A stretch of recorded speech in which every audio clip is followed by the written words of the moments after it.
This is how I've more than doubled my creativity. And I think it's important to realize that I don't have more creativity. I've just become more economical with it, better at using it when it's there. I sent 2 units. They're bringing her down now. No, Lieutenant, your men are already dead. The future is approaching faster than ever. Technological change is speeding up, and your already maladapted evolutionary mismatches are multiplying. In the future, the current version of you is already dead. The way around that is to keep learning, keep evolving, mentally, psychologically, physically, and financially.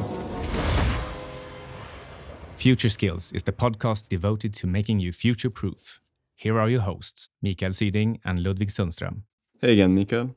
Today, we'll talk about how you can double your creativity by matching your mood to your work. Yeah, so I remember when I was reading, or actually rereading, the 80-20 principle by Richard Koch, and I got this eureka moment when I came across a certain text in it.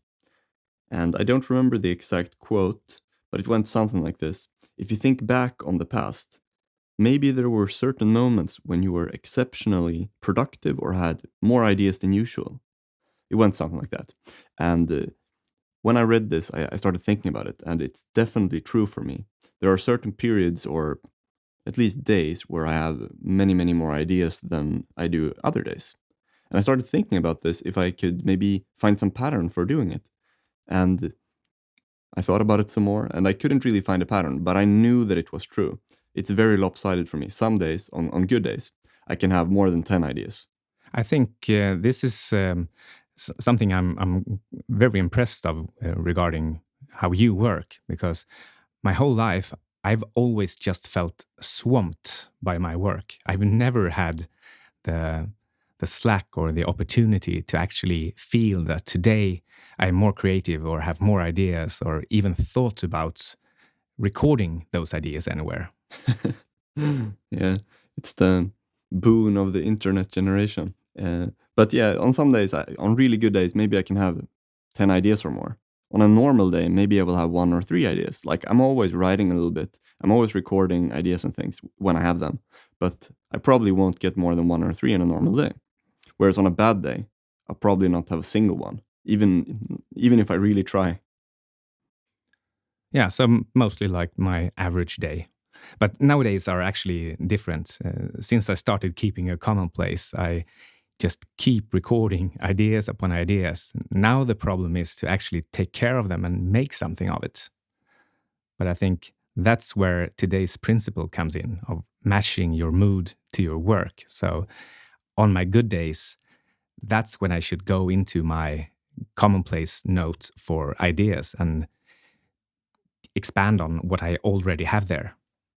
So after I started thinking about this, or after I had that idea that I just told you about, after I started doing that, I started thinking, how can I track this? Can I track my mood somehow and distinguish between the good days and the bad days, and somehow teach myself or improve my intuition for kind of getting a feel for when this happens, to try to find a pattern. So what I did, and what I would also recommend anyone who's listening to this, is that I did 4 things. First, I went to my local mall and I bought a huge calendar. And then I hung it up where I can't miss it in the kitchen aisle for me. And then, on each little, like block on the calendar, I would record for each day that I woke up and I had a lot of energy and just felt really great and just wanted to start the day and was really happy and creative. I would write up. And then for a normal day, I would not write anything. And then for a bad day, when I woke up and I was like bored or anxious or just didn't feel like starting the day, then I would write down.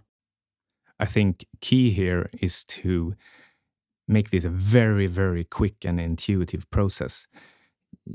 Don't plan for opening a catalog within a catalog, or finding that notebook you have stashed away somewhere. The idea with a physical calendar that hangs where you pass it every morning, that's brilliant, because recording your own mood is pretty difficult, because as soon as you think of it, your mood changes. Yeah. So you have to feel the mood and just write it down with just one letter or a tick of a box. Yeah, and you know me, I have a tendency to overcomplicate things. So I really tried to make it as simple as possible. and just get started. And I did. And it cost me less than, I think it cost me maybe $20 to buy this calendar. Then I hung it up and then I started doing it, and then I would just try it up or down. And that was it. And then I did that for, I don't know how long, maybe at least 3 weeks or a month before I saw any results, but I just did it consistently.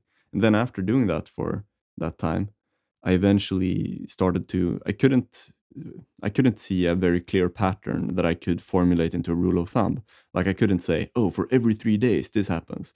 So I couldn't time it like that. But I did improve my intuition for it, so I could feel it in the morning, like this is going to be a good day, and be very accurate with that.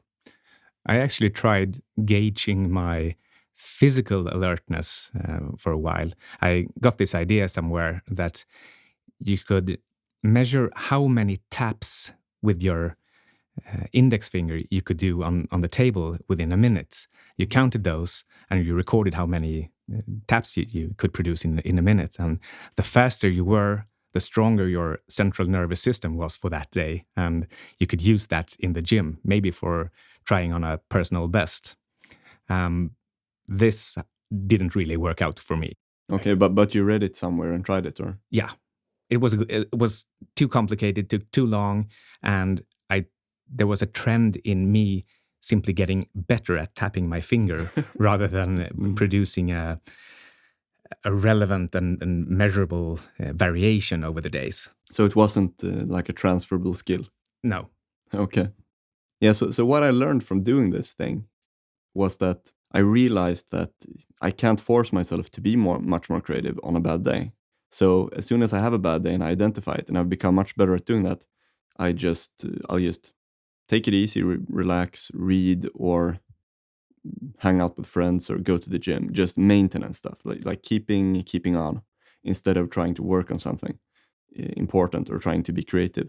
Whereas on a good day, on the other hand side, I'll try to work 16 hours and I'll try to break out of homeostasis as much as I possibly can and just maximize getting as many ideas out of my head as possible, and then just putting it on paper and then later arranging it. What gets measured gets improved. That's a typical saying, and it really stands true. So what you need to do to constantly improve yourself is to try to be as metacognitive as possible. That is to think about thinking, analyzing yourself from the outside and what your thoughts are. That's the way you can create a positive feedback loop and constantly improve. Yeah, this is also related to this thing, because I realized that there's a very strong correlation between the days that I have a lot of energy or creativity, like a good day, an up day, and my metacognition. So on those creative and good days, I can quite easily analyze my life and think about things from a higher order. Whereas on a bad day, I can't even do that. Yeah. So, but I think it's really important to understand the distinction here. If you have these emotional rhythms and you can match your activity to your mood in a way that's like predictable. This is how I've more than doubled my creativity. And I think it's important to realize that I don't have more creativity. I've just become more economical with it, better at using it when it's there. I keep a list in my commonplace system. Remember how we advised taking up a commonplace in the last episode? Yeah. And I keep a list with tasks that are appropriate for good and bad days, respectively. So I know that if I feel energetic and creative, I will always have a list with some kind of a first priority for doing on my good days. And also a list of menial and simple tasks that I can just keep checking off on bad days. Okay, that's pretty cool. Oh yeah, speaking of this, I think I really recommend the Evernote application for your phone, because it's really, really good if you have a commonplace book, and you can just if you can just walk around and have many ideas on a good day that you can categorize later. I think you've said sometimes that you don't like tracking moods and other stuff in Excel. Why is that? Well, this is from personal experience, because like when I did this experiment now with the physical almanac thing, that really worked well. But when I was 21, I think, or maybe 22, I had a similar idea. I don't remember where I got it from, but I had a similar idea. And I was not only tracking mood, I was tracking all sorts of things in Excel on my computer. And I would have all these variables, maybe five or 10 of them. And then each day you have these fancy curves, and then it looks really cool when you do it, and it's really fun to do. And then I did it for I don't know how long. But the thing is, I was just fooling myself into thinking that I was getting some results or being productive, because you can't really see any day-to-day correlation, especially when you have 5 things that you can't even define. It's like energy levels, fun, how much did I get done, all these things. It looks cool with the graphs, but it didn't really give me anything. It didn't translate into anything useful in my life. And probably worst was the fact that I was deluding myself during this entire time. I don't remember exactly how long I did it, but it was probably 2 months that I just wasted tracking this stuff. In what way do you mean that you were fooling yourself? To begin with, if you track things on a daily, like if you track many things on a daily level, instead of looking at the long-term trend, which is the important thing, I think, and try to find some sort of pattern. But if you look on a daily level, it's too unpredictable, and you'll start to see patterns that are not there. That's number one. And then you'll want to sustain, kind of want to keep thinking in the pattern and get stuck in that feedback loop because of consistency, just to trick yourself into thinking that what you're doing is good and justify it. And then secondly, I think when you have a lot of things and you look at it every day, you're kind of conditioning yourself into optimizing on a daily basis because you want to improve your results and get it better than the last day. And this comes at the expense of other things. Like, you know me, you know how much I've done this. Oh, yeah, definitely. Gamification, what you're actually talking about here, trying to improve your score or your measurements from day to day, that's a very powerful force, but you have to be careful with it so you don't trick yourself into bad habits. Yeah, and the thing is, if you do it, it's like working out. If you work out every single day, you're not going to, very hard, you're probably not going to get stronger because you're only breaking yourself down. And then you'll just break down, and collapse. Whereas if you do it consistently and you measure maybe on a weekly basis, then that's more sustainable. Yeah, and maybe you actually forget what you put down the last week, so you don't get an anchoring effect from trying to put down a number or a measurement close to what you did yesterday, just to make it look good, or subconsciously.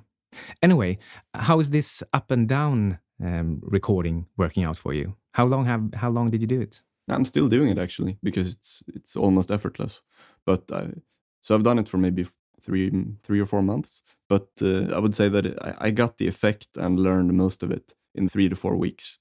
And what I gained was a better intuition for kind of feeling the onset of my mood every day and becoming more aware of my mood and then matching my mood to my activities.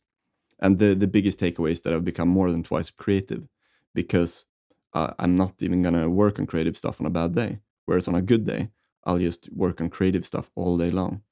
Would you say it's an ingrained habit now? Would it even be difficult not to record your up and down days? I guess it takes a little bit of effort, but not much. Maybe in another episode, we'll talk about habits and how you actually form them and how long it takes and what kind of effort it takes to create real habits. For some, it's a lifelong struggle and they can never do anything that they find, I don't know, boring or heavy lifting. For me, it's almost the other way around. I don't know if I have some kind of OCD or so, but if I do something twice, it's like it's very difficult for me to stop doing it after that. Okay. Anyway, talking of habits, take a walk. Always go for walks. I'm not telling you to get out of here now, Ludvig. But take a walk every now and then. Even if it's just for 5 or 10 minutes around a couple of blocks. And listen to a podcast, preferably this one, of course, meanwhile. That's the best thing you can do for your body and your brain. Yeah, I think that's a really good advice, to make it a habit to take short walks and then listen to a podcast or something constructive in the meantime.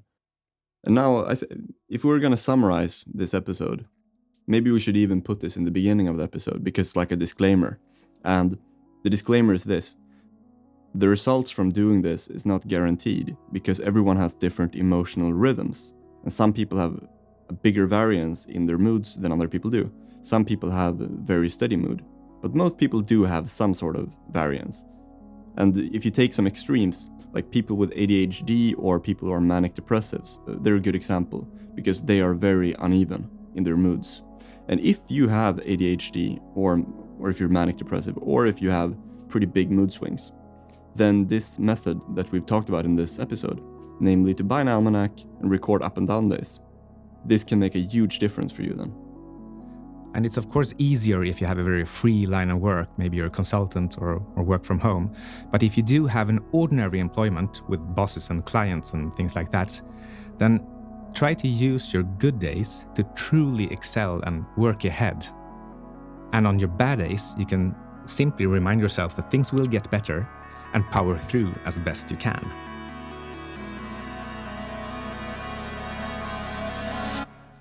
And finally, we have a little competition for you where 10 people will win a 15-minute coaching session and will receive 3 bottles of Arctic Med, Europe's best omega-3 fish oil, which we both use.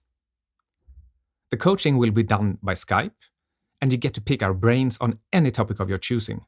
Note that neither one of us offers coaching normally, so this is a special offer and it's only for the next 2 weeks.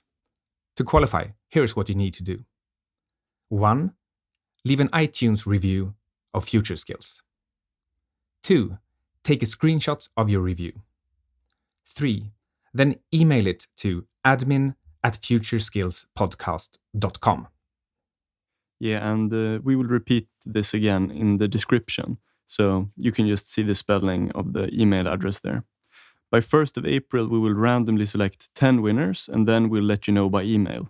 In this email, we'll ask you for a time and a date for the Skype coaching session and for your physical address for the shipping of the Arctic Med bottles. The value of the fish oil Arctic Med is about $70, and the value of our coaching, well, that depends on the questions you ask, but it's probably a lot more than that.